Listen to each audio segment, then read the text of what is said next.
la biographie de Elon Musk, c'est quelqu'un qui a une pensée sur 100 ans. Donc, quand on est encore ici, on met des visions sur 10 ans. Il y a des gens qui ont déjà des pensées sur 100 ans, des visions sur 100 ans. Et quelqu'un qui a une vision sur 100 ans ne peut pas vivre comme une personne lambda. Avec cette vision-là, ça le pousse à travailler. Avec sa vision, ça le pousse à travailler, à développer des stratégies adéquates, à recruter des meilleurs ingénieurs, à mobiliser des fonds, parce que même l'État américain finance les projets de Tesla. Voilà. Tout ça parce que Elon Musk établit une vision adéquate pour pouvoir atteindre ses objectifs. Donc, une entreprise qui n'a pas d'objectif, qui n'a pas de vision, disparaît généralement dans les 5 ans. Ils disparaissent parce qu'ils n'ont pas de vision. Parce qu'il faut même avoir une vision pour pouvoir même savoir qu'il nous faut des financements. Quand vous n'avez pas de vision, c'est dangereux. Voilà. OK. Aussi, imaginez les changements. Qu'est-ce qui doit être modifié dans les croyances collectives, les attitudes, les habitudes ou les positions de votre entreprise? Voilà. Donc, qu'est-ce qui doit être modifié dans les croyances collectives? Quand vous lancez par exemple une entreprise, premièrement, quand vous recrutez même du personnel pour évoluer et à un certain stade, forcément, tout le monde n'est pas là pour cheminer avec vous. Il peut y avoir des personnes qui sont là rien que pour un bout de temps et après ils vont vous laisser pour aller créer leur boîte ou bien pour aller travailler ailleurs. Certains vont même venir même peut-être pour vous espionner et vous-même vous faire couler. Donc, maintenant surgit le problème de pouvoir mettre une croyance collective, c'est-à-dire vous devez penser de la même façon. Donc, vous devez inculquer votre pensée à votre équipe de telle sorte que personne ne s'éloigne de la pensée commune. Parce qu'à partir du moment où les gens s'éloignent de votre pensée, la vision ne pourra pas être atteinte. Puisque les gens, vous allez confier des travaux aux personnes et par derrière, ils vont faire autre chose. Ou bien ils vont travailler peut-être sur leur projet, ou bien ils vont faire autre chose et votre business va couler. Donc, vous devez faire...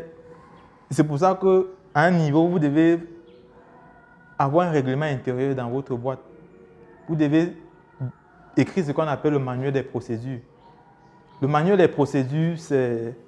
En fait, là, c'est tout un autre document qui fera l'objet d'une autre formation.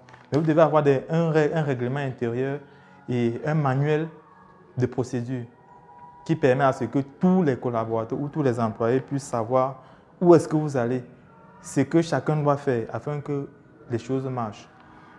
Voilà. Donc, c'est ça. 6. Réfléchissez aux méthodes et aux moyens. Transformez les méthodes avant les moyens. Réfléchissez aux méthodes et aux moyens. Une chose que vous devez savoir est que lorsque vous vous lancez dans le domaine entrepreneurial, ce n'est pas toutes les méthodes qui sont adéquates pour lancer un projet. Il y a des méthodes que vous allez employer et le business va couler. C'est pour ça que vous devez toujours vous inspirer de ceux qui ont à peu près fait ce que vous faites et voir comment est-ce qu'ils ont commencé, voir les obstacles qu'ils ont eu à faire et voir là où ils ont failli pour pouvoir ne plus recommettre la même erreur. Vous voyez un peu. Tout business que vous voulez lancer, faites des recherches chez ceux qui ont lancé le même business que vous et analysez bien ce qu'ils font, les erreurs qu'ils ont faites et les stratégies qu'ils utilisent pour pouvoir croître. Et essayez de faire ce qu'ils font afin de ne plus recommettre les mêmes erreurs qu'ils ont commises par le passé. Parce que si vous lancez un business sans toutefois vous informer, ça sera la catastrophe, à moins que vous soyez un dieu. Voilà. Donc, réfléchissez sur les méthodes, utilisez les bonnes méthodes. Par exemple, aujourd'hui, si vous voulez vous aventurer dans le domaine de la vente en ligne, par exemple, vous devez premièrement chercher à comprendre, chercher à savoir quelles sont les entreprises qui font dans la vente en ligne. Par exemple, Amazon. Amazon fait le e-commerce. Comment est-ce que Amazon développe son activité? Vous devez vous renseigner sur une telle entreprise avant même de chercher à lancer un business de e-commerce. Donc, c'est ça.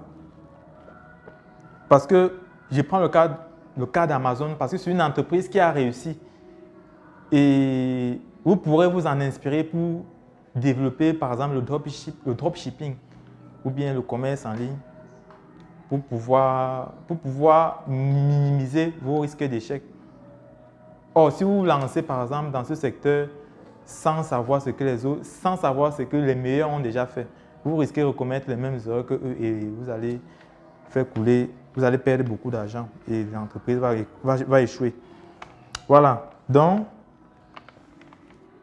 les moyens, les méthodes, réfléchissez sur les méthodes et les moyens. Les moyens, par exemple, vous devez savoir qu'à un certain niveau, comme je le disais tantôt, vous aurez besoin de personnes qualifiées, des financements, travailler avec des collaborateurs et faire à ce que vos clients soient la priorité de votre produit. Voilà. Ok, bon là maintenant, au 7e point, nous allons parler des objectifs. La technique des objectifs par la méthode SMART. Voilà, quand on parle de SMART, SMART veut dire spécifique,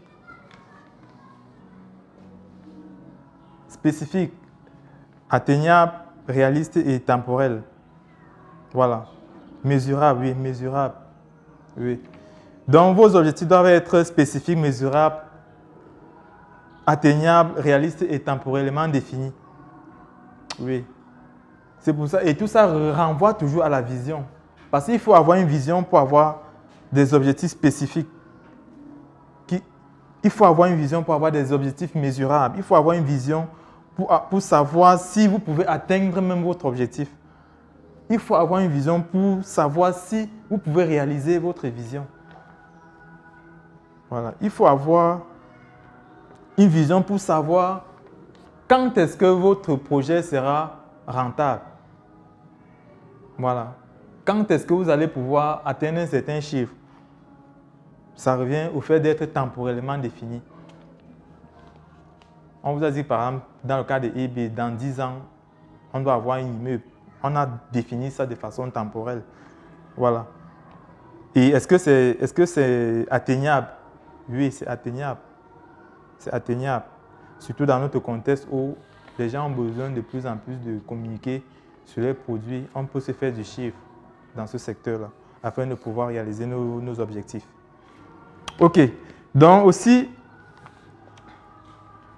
quand on parle des objectifs SMART, vous devez savoir que dans votre structure, vous devez afficher au sein de vos locaux de telle sorte que tous vos employés, tous vos collaborateurs puissent avoir cette vision. Vous devez même le concevoir sur un fichier et le coller dans votre boîte de telle sorte que ça puisse être visible de tous. Ou bien vous pouvez même le résumer même sous forme de, on peut dire, en 3 mots, ou en 4 mots, ou en 5 mots. Voilà. Pour que ça soit reconnu de tous. Oui. Afficher cette vision à des endroits stratégiques au sein de vos locaux. Ça permet à ce que quand un employé arrive ou bien quand un collaborateur arrive, qu'il sache ce qu'il a à faire. Rien que le fait de lire les objectifs ou bien de lancer un coup d'œil et voir que les objectifs sont écrits, ça le pousse à travailler et savoir qu'il y a une vision à atteindre. On doit se faire 100 millions d'ici 5 ans. Pour ce faire, nous devons travailler de façon ardente sur tels objectifs, sur ceci et sur cela. Voilà, vous devez faire pareil dans vos différents projets. OK. Maintenant, donc, cela doit être affiché de telle sorte que tout le monde puisse le lire chaque jour et s'en imprégner de cette vision-là. Voilà. Vision, stratégie. La vision entraîne la stratégie. La vision marche avec la stratégie. Voilà. Élaborer la stratégie et communiquer-la à tous vos employés et tous vos collaborateurs. Ça doit être connu de tous. Vous ne devez pas être le seul à connaître votre vision. Sinon, c'est que beaucoup vont vous lâcher. Et beaucoup iront créer leurs entreprises, travailler ailleurs, ou bien l'engouement n'y serait pas. Donc, communiquez votre vision à toutes vos équipes. OK. Quelques astuces pour développer une pensée stratégique. Parce que même pour penser de façon stratégique, il y a des astuces. Voilà. Tout s'apprend, comme on le dit souvent. Tout s'apprend. Voilà. Comment est-ce que vous pouvez donc faire pour développer une pensée stratégique? Comment est-ce que vous pouvez faire pour devenir un stratège? Voilà. Donc, c'est dans cette logique-là que nous avons créé le cabinet Filière Justa Stratégie Consulting. Stratégique, on parle de stratégie. Quelles sont les stratégies que vous pouvez mettre en place? Voilà. Quelles sont les pensées stratégiques que vous pouvez développer? OK. Donc, pour ce faire, en premier, vous devez savoir recueillir l'information stratégique. Quand on parle d'information stratégique, parfois on parle de l'étude de marché. On a parlé d'études de marché antérieurement. On parle aussi du fait d'espionner vos concurrents. Que font vos concurrents? Vous devez être en mesure de savoir ce que les autres font. Voilà. Et je tiens à vous rappeler que les deux entreprises, MTN et Orange, ont des espions. Ils ont des espions dans chaque entreprise. Donc, MTN a ses espions à Orange, Orange a ses espions à MTN. Mais personne ne pourra venir se déclarer que je suis là pour transmettre des informations. Mais vous devez savoir que c'est pour ça que quand MTN crée un service, Orange crée le même service. Et ils sont en concurrence parce que de façon directe, ils s'espionnent les deux. Voilà. Et vous devez même savoir que dans l'entreprise Orange, il y a des gens qui utilisent les produits MTN et vice-versa. Tout ça, c'est de l'espionnage et c'est de la concurrence. Oui. Et ça leur permet de recueillir les informations afin de se mettre à jour. Parce que si tu ne connais pas ce que ton concurrent fait, il va prendre tous les parts du marché sans que tu ne le saches. Donc, c'est toujours se rassurer de ce que les autres font. Le prochain point, c'est savoir imaginer les opportunités et détecter les menaces. Imaginer les opportunités et détecter les menaces. Savoir imaginer les opportunités et détecter les menaces. Voilà. Il y a tellement d'opportunités dans notre environnement. Quand on parle par exemple d'opportunités, il y en a tellement. Mais vous devez savoir détecter les meilleures opportunités. Voilà. Et quelles sont les menaces de ces opportunités-là? Oui. Donc, c'est ça. L'autre point, c'est savoir faire une analyse critique. Savoir faire une analyse critique. Il y a beaucoup de projets dans lesquels, c'est pour ça que les gens lancent des concours de projets. Il y a des personnes qui lancent cela pour détecter des projets qui peuvent être porteurs et pouvoir les financer. C'est pour ça qu'ils vont arriver et il y aura par exemple une panoplie de personnes qui vont venir présenter par exemple des projets. Cela se fait beaucoup plus dans les pays développés. C'est beaucoup plus dans les pays en voie de développement que c'est très rare. Par exemple, un pays comme les États-Unis, il y a des concours de projets là-bas presque chaque temps. Et ça permet à ce que les gens puissent analyser les projets qui peuvent marcher et y donner des critiques. Voilà. Donc, il y a récemment, parce que moi, je regarde aussi beaucoup il y a certaines séries que je regarde beaucoup plus sur le plan entrepreneurial pour beaucoup me cultiver aussi. Il y a une série dénommée la Silicon Valley. Je ne sais pas si vous avez entendu parler de ça. Silicon Valley, ça a environ 5 saisons. Et à l'intérieur, les acteurs principaux ont un projet qu'ils mettent sur pied depuis le départ, dénommé Pied Piper. En fait, c'est une application qui a pour but de révolutionner le monde de la compression des données. C'est-à-dire que vous avez par exemple une vidéo de 100 gigas, que l'application puisse compresser cette vidéo-là peut-être en 10 gigas, mais sans toutefois perdre la qualité. Donc, ces acteurs ont pu gagner le prix du concours grâce à un concours qui a été organisé. Et ils ont pu remporter ce prix-là parce que leur application, en fait, a révolutionné le monde de la compression. C'est vrai qu'en face d'eux, ils avaient un concurrent dénommé Nucleus, qui a à un certain niveau de la série, il cherche à copier l'application de l'acteur principal. Bon, ce qui est fait que, en fin de compte, la vérité est connue et les teneurs du projet sont reconnus à leur juste valeur et leur projet est financé. Voilà. Donc, ça c'est l'avantage de participer à des concours de projets. Et un autre point aussi, c'est de savoir concevoir et mettre en œuvre des stratégies. Concevoir et mettre en œuvre des stratégies. Voilà. On revient toujours à la stratégie. Toutes les entreprises fonctionne avec des stratégies. Que ce soit par exemple des stratégies commerciales, des stratégies marketing, des stratégies même sur le plan juridique pour pouvoir payer moins d'impôts. Il y a des entreprises qui payent moins d'impôts, pourtant ils font des chiffres d'affaires colossaux. Voilà. Donc toutes les entreprises fonctionnent sur des stratégies et vous devez être en mesure de pouvoir les concevoir afin que ces stratégies marchent en votre faveur. Voilà. Un autre point, c'est de savoir mobiliser.